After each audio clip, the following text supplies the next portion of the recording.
to say about this, thankfully. And I guess the short answer is no. I don't think that we can avoid hierarchy.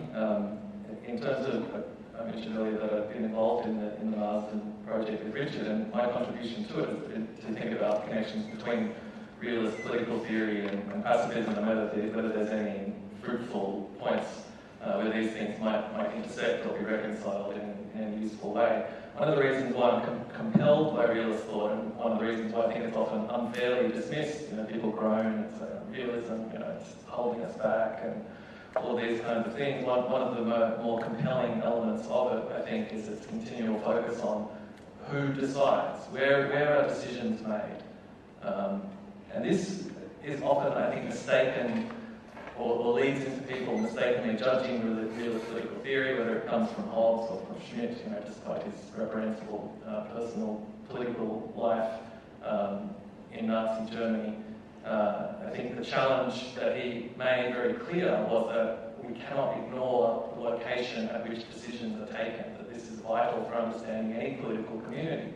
And this is not something that can be endlessly deferred by reference to attempts to horizontalize decision-making or find consensus on every issue, that there's an irreducible level of difference amongst people. Politics and contestation is something that is a permanent part of the human condition, of human life, and that one of the inevitable outcomes of that, it's not a normative preference to say that we need to have a sovereign power, or that conflict is inevitable, and that in its most extreme forms, war is a permanent possibility in human communities. They're not saying that this is good and this is what we want, but they're trying to explain that this is a condition of the fact that in complex human societies, even in basic human societies, decisions end up getting made, and often those decisions are made between competing viewpoints.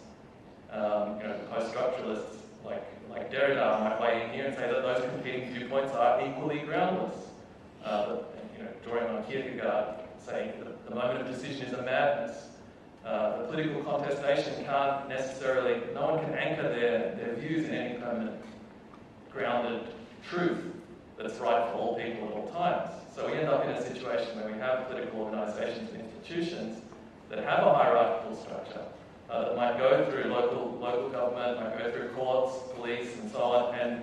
But ultimately, if that conflict continues, someone's going to decide, and that's where we find the location of the sovereign. I think, as much as I don't like that, I find it's a very compelling way of understanding how humans have organised themselves and how they continue to organise themselves.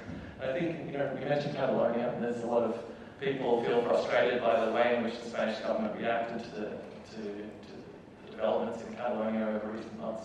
I was lucky enough to be there a couple of weeks before the referendum, and I didn't know much about it. I've always had the impression that it's quite driven by socialist principles, a quite progressive independence movement. The claim is, for a dispersal of power to a smaller region and so on. But in being there, what you recognise is that there are very powerful hierarchies within that society as well. And the question would be, if Catalonia became independent, do we have any expectation that it would necessarily produce the kind of non-hierarchical political system that some people that are a part of that independence movement might want to see? And to me, the answer is no. That a hierarchy would reassert itself post-independence in Catalonia. From what I observed, it would be a very conservative hierarchy, one dominated by very traditional, chauvinistic, nationalistic elements within that part of Spain. And so that you end up with the same thing. It's on a small scale, and perhaps that's better. But I don't see there being an escape from hierarchy through separatist secessionist movements in that way. This is the conversation that I had with Molly in terms of the question that I asked at the end of her presentation, and then something we were discussing afterwards, is that happens in families as well. That trying to reach consensus, even amongst 4 people, 2 adults, 2 children, you might try and work towards a system in which you're dispersing power, where you're trying to let everyone contribute and you want everyone to come come to an agreement in a really mutual way, in a peaceful way. But 9 times out of 10, that's just not how it works. There are these irreducible differences in how each member of a family sees things. And yeah, we struggle as much as we can to make that a really loving, non-violent, positive relation. But sometimes someone has to make a decision. And I think that for a realist, they would call that a sovereign type of decision. Who prevails? Who prevails? Who decides? And that's to me, that's why I've been trying to reconcile that realist element. That I find it very hard to answer that question or to come up with an example where there is no hierarchy of decision of that kind.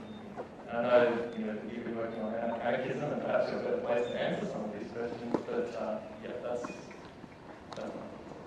But even if there is a hierarchy that is somewhere, somehow necessary, does it have to be the state?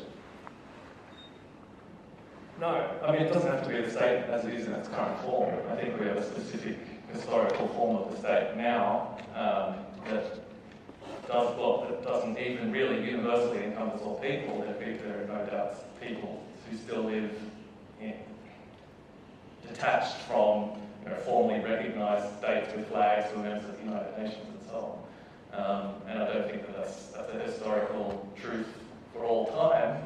But that's why I go back down to the family and then to think about something like Catalonia. I think that hierarchical decision making is something that's very hard to envisage as being like something we can fully overcome. I think that consensus can. That's not saying consensus can't happen. You've tried for consensus, but everyone's been in boring committee meetings, especially academics, I'm sure, with deeply entrenched positions, and you know that someone eventually is going to have to make a call on what happens next. And I think that that's something that we're always going to need to factor into how we think about hierarchy and anarchy and peace and war. Seeing as you pointed to my anarchist stuff, I might add a quick comment and abuse my point with Jed. And my comment's more just bringing in some of these things that have been said along the line, because I think Moana pointed to something that talks to that in terms of the concept of leadership. And maybe anarchist ideas of leadership, that there will be leaders, and maybe that creates a temporary hierarchy, but those hierarchies aren't permanent and aren't permanently privileging. And maybe we need to experiment and learn how to do that, because in our current where we are, maybe we can't. I might fire one. There's a lot of things to pick up on here, and I'm keen to open it up to everyone to get kind of a round room discussion happening. But I might fire one more question, and the reason for that is because a lot of pacifist literature, not a lot, but a prominent source of pacifist literature, and also a lot of discussions in New Zealand start referring to the good state and the welfare state.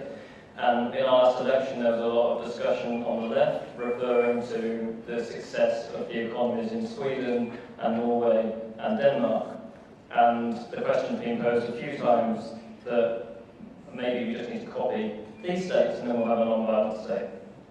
And I suppose I'm going to put Stellan on the spot, since he comes from one of these Viking economies, and ask, do you think Viking economies is a term that was used by George Lakey, who's a prominent pacifist who just published a book on this,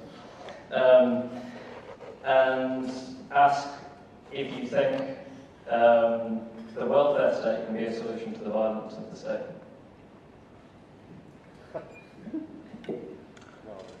Right, so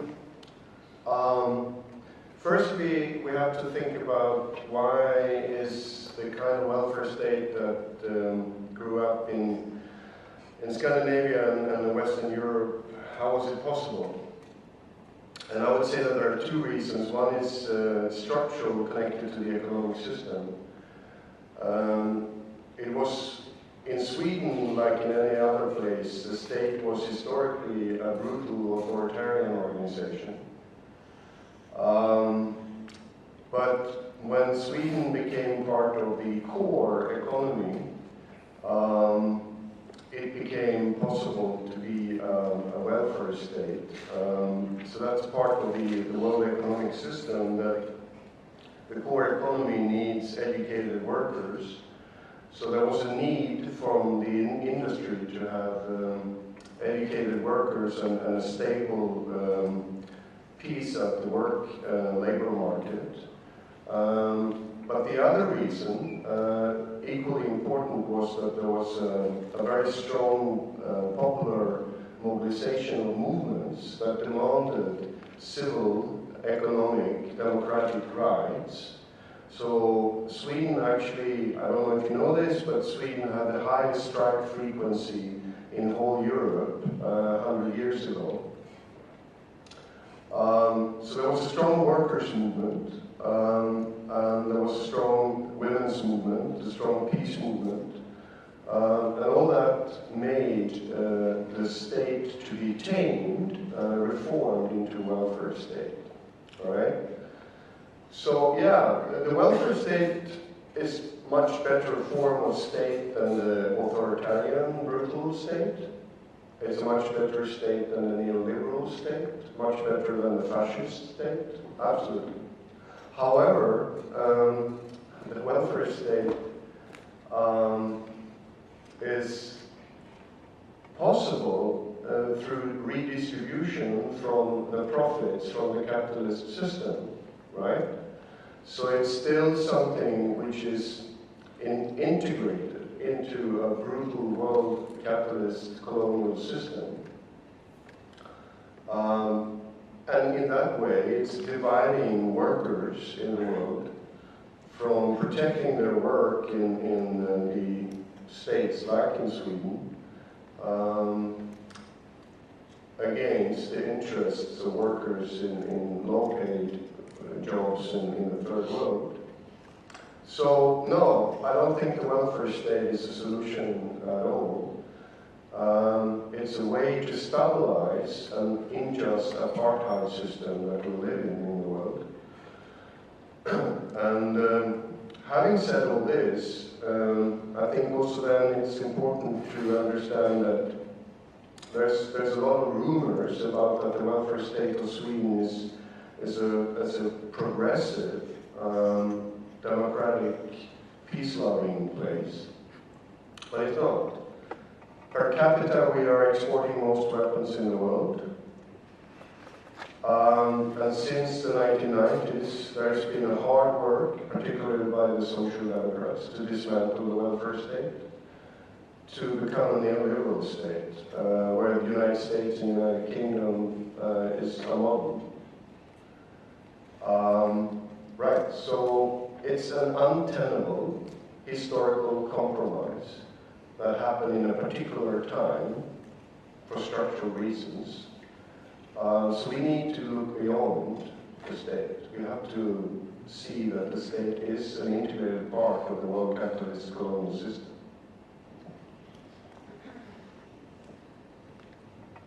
I was going to get each of you to comment, but seeing as we're getting short on time, maybe I can, if any of you have got something immediate you'd like to speak to on that who haven't spoken, or I can start running microphones around.